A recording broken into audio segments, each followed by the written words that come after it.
Coucou, aujourd'hui j'aimerais te parler d'abondance, l'abondance de joie, d'amour, d'argent, la prospérité. Alors je ne vais pas te proposer une solution miracle, pouf, pour manifester l'abondance, parce qu'en fait je ne crois pas à ça. Je crois que ça fait partie d'un processus de longue haleine où on va aller regarder ses croyances, ses blessures, son niveau d'estime de soi, les histoires qu'on se raconte, dans les gènes, dans l'ADN, les histoires du transgénérationnel et aussi l'égrégore collectif en lien avec ça et toutes nos blessures, toutes nos émotions.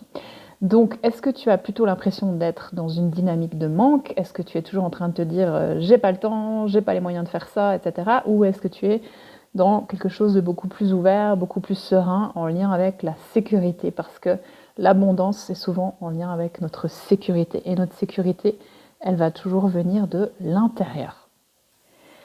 Si on parle un petit peu plus concrètement de l'argent, je te donne un exemple, quelqu'un qui gagne 4000 euros en France va peut-être se sentir très riche, très abondant, ou au contraire très pauvre. Quelqu'un qui est millionnaire peut être tout le temps dans la peur de perdre ce qu'il a. Donc en fait, tout ça, ça ne veut pas dire grand-chose.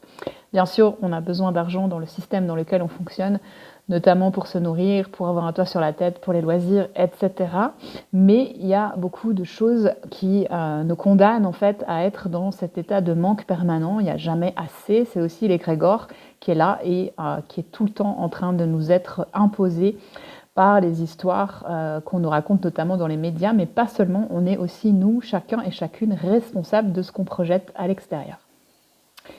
Donc comme tu le sais peut-être, je suis en Inde en ce moment et évidemment la notion d'argent n'a rien à voir avec la notion d'argent en Europe. Le coût de la vie est très très bas, mais bien sûr les salaires, les gains sont aussi très très bas et il y a des monstres écarts entre les personnes très riches et les personnes très pauvres. Mais ce qui est intéressant ici, en tout cas à Dharamsala où je suis en ce moment, c'est qu'il y a une profonde richesse intérieure et beaucoup de gens parlent de ça vraiment dans leur quotidien. C'est-à-dire, il y a même une personne qui m'a dit, mais en fait, on vient au monde tout nu et on repart tout nu, donc à quoi ça sert de s'attacher à ce genre de détails?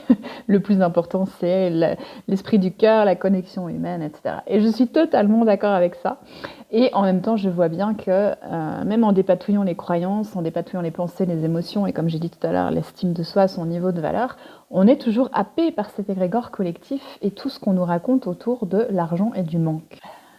Je me suis moi-même fait happer par cet égrégore l'été dernier, quand j'étais un peu au fond du trou, très fatiguée, souffrant d'hypothyroïdie. Je tournais un petit peu aussi en déprime, et je t'avoue que j'avais un moment où je me suis dit j'ai envie de tout arrêter ce que je fais, j'ai plus envie de faire ça, etc. Et ça m'a vraiment questionnée sur le sens de la vie, puisque moi j'ai quitté le travail salarié comme employé parce que j'avais envie de créer des choses, d'offrir des choses différentes en toute liberté. Et bien sûr, j'ai ces avantages-là, mais il y a aussi le désavantage, c'est que quand je ne travaille pas, il n'y a rien qui rentre. Et quand il n'y a rien qui rentre, quand tu vis en Suisse, c'est un petit peu problématique. Et je me suis dit, ok, mais j'ai pas envie de travailler pour l'argent. J'ai pas envie que l'argent soit ma motivation principale pour travailler. J'ai envie de travailler vraiment par rapport à ce qui me donne de la joie et surtout le côté créatif. Créer des formations, créer des accompagnements, offrir des choses et voir les personnes vraiment se transformer dans le processus d'évolution. Donc je me suis dit, bon, j'ai déjà fait un monstre travail sur ça, sur l'abondance, donc qu'est-ce que je peux faire de plus aujourd'hui? Et la solution qui m'est venue, c'est sortir l'argent de l'équation. C'est-à-dire, ok, si j'ai pas besoin d'argent, qu'est-ce que je fais?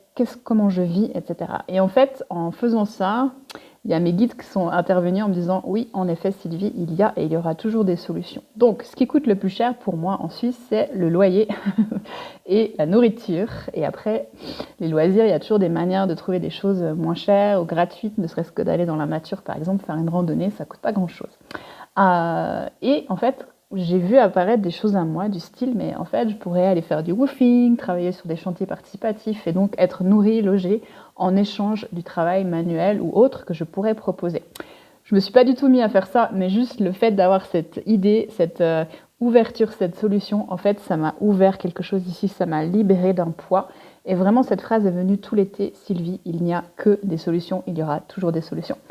Donc voilà, je t'invite à observer ça chez toi et te proposer au fait d'ouvrir le champ des possibles. Tu peux trouver dans le lien en bio sur mon site internet tout un tas de ressources gratuites, dont un travail profond sur l'abondance pour commencer, et exerce-toi à sortir l'argent de l'équation pour voir ce qui se passe et fais-moi un retour.